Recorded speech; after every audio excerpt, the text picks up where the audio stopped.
Gracias, senador. Bueno, en primer término, quiero agradecer al grupo parlamentario del PRD en el Senado de la República, a su coordinador, el senador Miguel Barbosa, y al senador que modera esta mesa, al senador Fernando Mayans, la invitación a participar en esta mesa redonda. Debo precisar que lo hago en mi carácter de ciudadano mexicano en ejercicio de mis derechos políticos y de profesor de Economía Internacional en la Facultad de Economía de la Universidad Nacional Autónoma de México, actividad que realizo desde hace más de 3 décadas en nuestra máxima casa de estudios. Entrando en materia, he preparado una ponencia de la que solo me referiré en algunos fragmentos, y dada la brevedad de los tiempos de exposición en un evento de estas características y trascendencia, es natural que haga una intervención centrada y focalizada en algunos puntos que estimo relevantes. En primer término, quiero destacar a ustedes que lo que sostuve como diputado federal del Partido de la Revolución Democrática en la 55 legislatura del Congreso de la UNAM hace ya 20 años, hoy lo reitero. El capítulo de energía, al igual que el capítulo de inversión y el capítulo de compras de gobierno del Tratado de Libre Comercio de América del Norte, que entró en vigor el 1 de enero de 1994, son capítulos que contienen graves y serias violaciones a la Constitución Política de los Estados Unidos mexicanos. Particularmente, la autorización que establece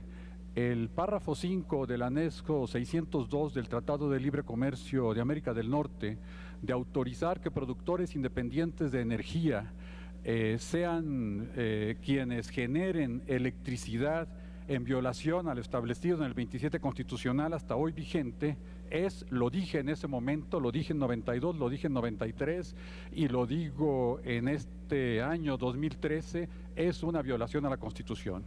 Los Estados Unidos de América presionaron desde 1992 para que en el capítulo de energía se estableciera la privatización del sector energético mexicano, tanto de petróleos, refinación y comercialización y distribución, como de electricidad. En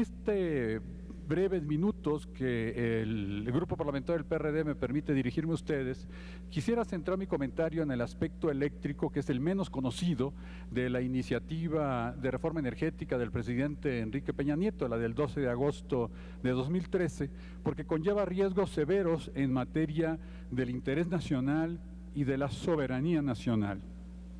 Reitero, esta autorización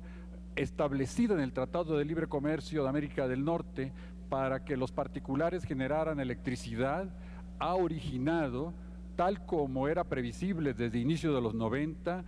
que en periodos específicos, tal como el diputado Francisco Carrillo, diputado de 2003 a 2006, lo denunció en varias ocasiones, no solo el 36% de la generación nacional de energía eléctrica sea producida por particulares, sino tal como Carrillo y otros ingenieros eléctricos nacionalistas lo han denunciado, hay lapsos en que el 40 hasta el 45% de la generación nacional de energía eléctrica está hecha por particulares en condiciones lesivas para el interés nacional, porque hay ocasiones en que para mantener la eficiencia energética de las plantas privadas transnacionales de energía eléctrica establecidas en México al amparo de las reformas legales a la Ley de Energía Eléctrica del 92 y del Tratado de Libre Comercio, se limita la producción de electricidad de termoeléctricas, propiedad de la Comisión Federal de Electricidad, para incrementar la eficiencia energética de las plantas privadas.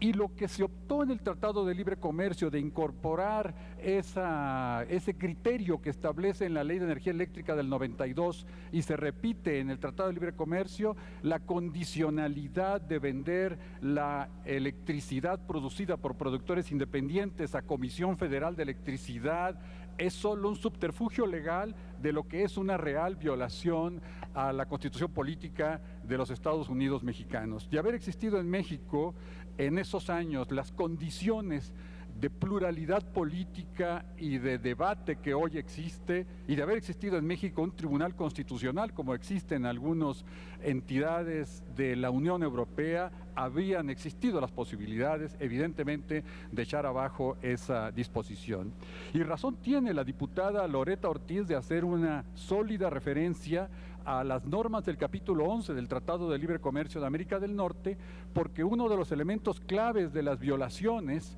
al espíritu y la letra de la Constitución y la cláusula Calvo, como ella correctamente destaca, fue que en el capítulo 11 de inversión se cancelan los requisitos de desempeño. Es decir, las normas que en ejercicio de su soberanía desde los años 30 hasta los años 90 había establecido el Estado Nacional Mexicano para regular la inversión extranjera, favorecer la reinversión de utilidades, orientar la inversión en función del interés nacional, establecer una balanza comercial equilibrada y muchas otras reglas. De manera precisa, el Tratado de Libre Comercio de América del Norte prohíbe que el Estado Nacional ejerza facultades regulatorias. Hecho que significa que de prosperar la iniciativa del presidente Peña Nieto, que con la reforma al artículo 27 constitucional elimina lo hoy establecido respecto a la exclusividad del Estado Nacional en materia de generación de energía eléctrica y solamente dejar vagas funciones en materia de distribución y transmisión, que además pueden ser concesionadas a particulares, se abre el camino con una precisión muy grande para la privatización de plantas existentes, contrariamente a lo expuesto en el texto de la iniciativa. Y aún cuando se diera la hipótesis de la no privatización de plantas existentes, cosa discutible, bastaría que continuara el crecimiento de las plantas de generación privada con un Estado solamente administrando el mercado energético de distribución de electricidad, para que a la vuelta de los años pasáramos el umbral en que la mayoría de la electricidad nacional ha sido generada por particulares, principalmente, por supuesto, empresas transnacionales, y perdamos soberanía. Pero otra violación constitucional es que en el capítulo 15 de compras de gobierno y competencia,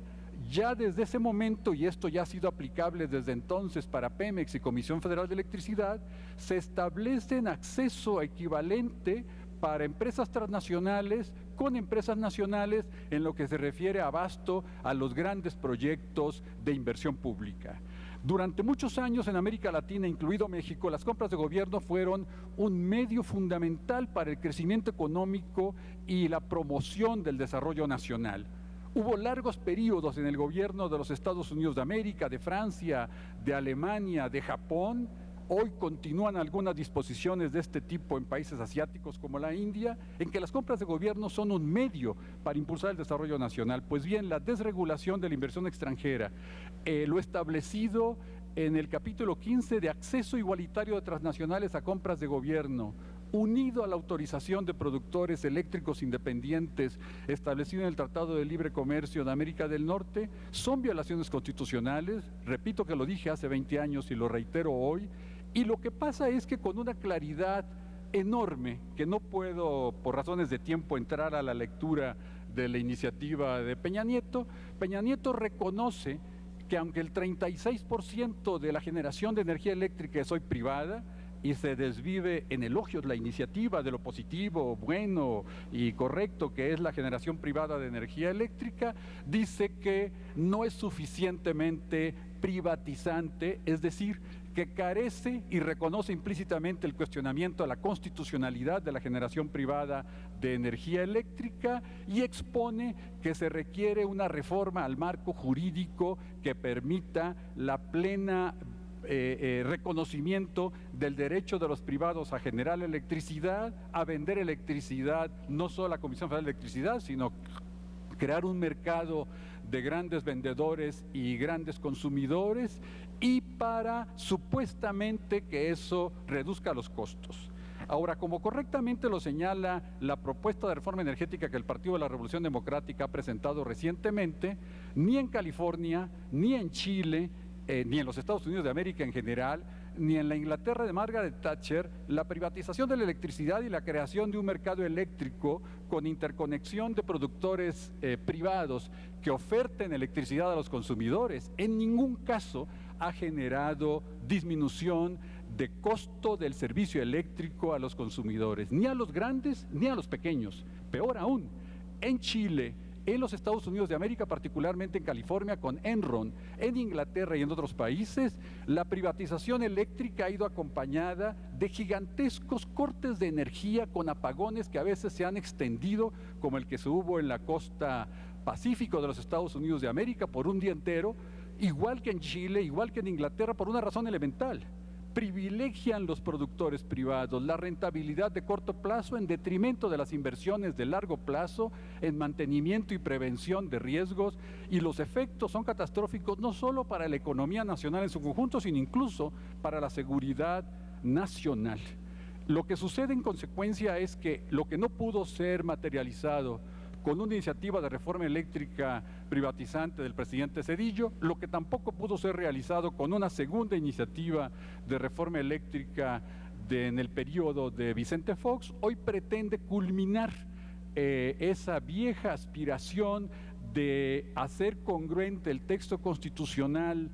con la privatización eléctrica, con esta reforma que, como el centro de la atención pública nacional, correctamente por cierto, ha estado centrado en el debate sobre la propuesta de privatización del sector petrolero y de privatización de refinación y otros factores colaterales. En la medida que el centro, repita ustedes, del debate ha estado en petróleo, hidrocarburos y todos los aspectos colaterales, electricidad ha estado como oculta del debate nacional cuando es un elemento que considero estratégico. Y muy hábilmente el gobierno oculta el contenido de legislación secundaria que va a estar vinculado a la eliminación del 27 constitucional vigente de la exclusividad del Estado en materia de generación de energía eléctrica. Sin embargo, desliza, como comento, la iniciativa algunos elementos de lo que serán de las reglamentarias en caso de aprobarse esta reforma constitucional.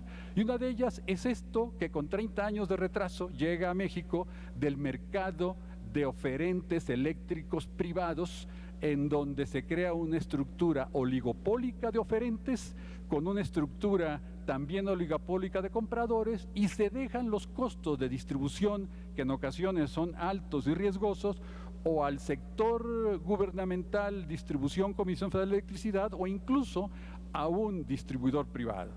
Lo sorprendente es que esto se da cuando hay países como Bolivia y otros que han dado marcha atrás en la privatización del sector eléctrico. Correctamente, la diputada Loretta hace referencia a la vulnerabilidad que representa el que sean empresas extranjeras sujetas a las normas ordinarias del Tratado de Libre Comercio de América del Norte en materia de inversión, las que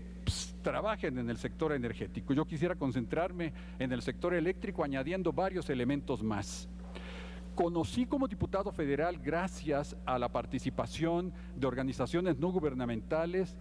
uno de los borradores del Tratado de Libre Comercio de mediados del 92, previo a la aprobación de las reformas a la Ley de Energía Eléctrica del 92 que autorizó la generación privada de energía eléctrica. Y lo sostuve en 92 y lo reitero hoy, que la modificación a la Ley de Energía Eléctrica mexicana que permitió la generación privada de electricidad se hizo después de que en la mesa de negociación estaba la propuesta estadounidense en materia de inversión privada en el sector energético mexicano, y donde tuvo más claridad este esquema privatizante, porque no se establecieron claramente los candados constitucionales, fue en el sector eléctrico. Pero hay más. Cuando se firmó el Tratado de Libre Comercio México-Unión Europea, se estableció en ese Tratado de Libre Comercio, en un brevísimo capítulo de inversión, una disposición en donde México, de manera inaudita, primero, no establece la reserva constitucional de la vigencia del 27 en materia de la exclusividad de la generación de energía eléctrica en manos del Estado Nacional. Y segundo, el Tratado de Libre Comercio México-Unión Europea vigente, que me tocó analizar, cuestionar y criticar siendo senador de la República en ese periodo de aprobación del Tratado de Libre Comercio México-Unión Europea, promete que México eliminará en breve plazo las restricciones constitucionales vigentes. Se llegó al extremo de que embajadores de la Unión Europea ejercieron directa presión sobre mi investidura de senador de la República para que yo retirara las objeciones al capítulo de inversión en materia de privatización que tenía ese Tratado de Libre Comercio. Obviamente, presiones que rechacé con la fuerza que me daba la investidura constitucional que el pueblo de México me había dado, y en diversos diálogos previos y posteriores a la aprobación del Tratado de Libre Comercio, algunos ya como consultor y asesor ciudadano del Partido de la Revolución Democrática, las transnacionales de manera obsesiva insisten e insisten e insisten. Está bien, podemos generar la electricidad con base a la ley del 92 y lo dispuesto en el Tratado de Libre Comercio de América del Norte y los dispuesto en el Tratado de México-Unión Europea, pero queremos la reforma constitucional. Basta leer declaraciones empresariales casi cualquier día, cualquier hora en esta materia para ver cómo esta obsesión ha estado presente. Pero como si esto no fuera suficiente, México ha firmado, como hacía referencia la diputada Loretta Ortiz, un conjunto de acuerdos de promoción y protección recíproca de inversiones con prácticamente todos los países de la Unión Europea que amplían la protección a las empresas transnacionales. Y son acuerdos claramente anticonstitucionales, no importa cuántas veces los haya ratificado el Senado de la República, porque cancelan facultades soberanas no solo en materia de cláusula Calvo, sino en materia de regulación de inversión extranjera. Y lo que ya sucedió con Metalclad y con otras empresas que en paneles de solución de controversias a favor de transnacionales han obligado al gobierno mexicano a pagar indemnización por el ejercicio de derechos ciudadanos, está abierta esta posibilidad, solo que en el marco del proceso presente y futuro de privatización energética, eléctrica y petrolera, las indemnizaciones que México tuvo que dar al especulador financiero que fue el dueño de Metalclad van a ser pequeñas si tiene frente a sí a Unión Fenosa, a Enron o a las grandes empresas generadoras de electricidad de los Estados Unidos y de Europa en el marco de una controversia por el ejercicio soberano de recursos energéticos. La afirmación de que van a bajar los costos a los consumidores de la electricidad no es sostenible porque ninguna experiencia internacional muestra que la privatización eléctrica se vaya a reflejar en una disminución de los costos, repito, a la generación eléctrica. La promesa de que la privatización generará energías limpias y sustentables y mejora tecnológica tampoco es sostenible. No hay una sola experiencia en los distintos casos internacionales en que privatizar significa contribuir a la reducción de emisiones que producen el efecto invernadero. Y hay esta experiencia que ya tenemos los mexicanos en una serie de campos en que ha habido privatizaciones, llámese bancos, llámese ferrocarriles o muchísimos otros rubros, en que privatizar ha significado en muchos casos incrementar costos a los consumidores mexicanos y privilegiar, como lo han hecho muchas transnacionales en muchos países y en México, la inversión de corto plazo sobre las inversiones de mediano y largo plazo para preservar intereses colectivos y medio ambiente. Pero la sinergia que puede establecerse entre un sector energético integrado en el ámbito de petróleo, refinación, extracción y explotación de crudo, con un sector eléctrico integrado, esa sinergia, complementación, obviamente se rompe si estamos en la perspectiva de privatización del sector petrolero y de refinación y de privatización del sector eléctrico. Por ello, el argumento de que habrá precios más bajos no es sostenible. El argumento de que solo podrá haber cambio tecnológico con privatización tampoco es sostenible. Y el argumento de mejora en las finanzas públicas porque liberará al gobierno federal del supuesto subsidio que otorga la Comisión Federal de Electricidad no es sostenible, porque quien subsidia al gobierno federal con transferencias es la Comisión Federal de Electricidad. Es el mismo caso cuando el ingeniero Cuauhtémoc Cárdenas ha sostenido con energía, y lo está hoy defendiendo los senadores del PRD, que un Pemex con capacidad de autonomía financiera es capaz de generar excedentes de modernización y transformación si se le quita esa tremenda carga fiscal y se pide al conjunto de la economía contribución fiscal equitativa acorde con su fuerza económica, el mismo argumento se puede aplicar para Comisión Federal de Electricidad. Si Comisión Federal de Electricidad tuviera la capacidad de autonomía financiera, si dejara de otorgar subsidios decididos políticamente por gobierno federal y tuviera capacidad de autofinanciamiento y de administración técnica y eficiente de recursos, no solamente no tendría el gobierno que está subsidiando, que no es el caso, sino que tendríamos un sector energético con una capacidad de apoyo al desarrollo nacional en muchas mejores condiciones.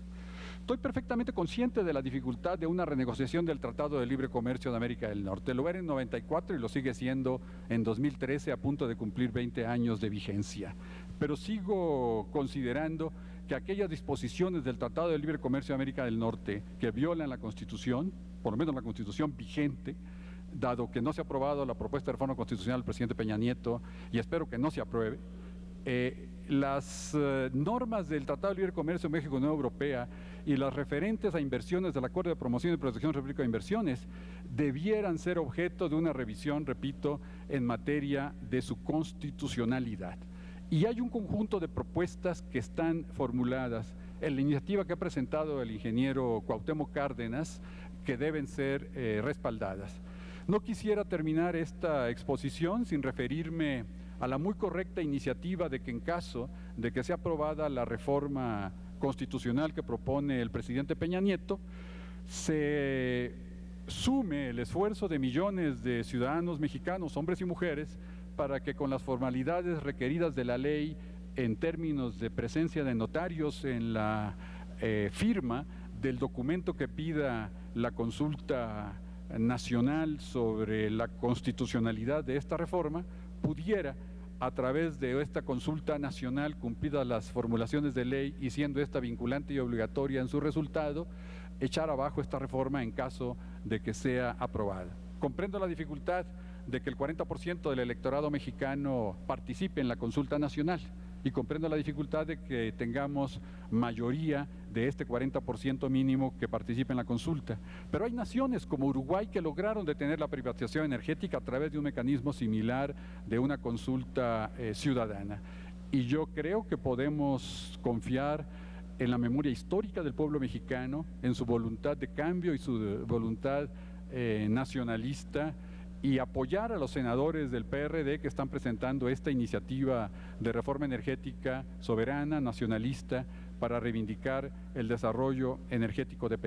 independiente de nuestro país. Hago votos porque esta ruta que han marcado los senadores del PRD en esta iniciativa, que por cierto, señor senador, exhorto respetuosamente a los señores senadores del PRD a que difundan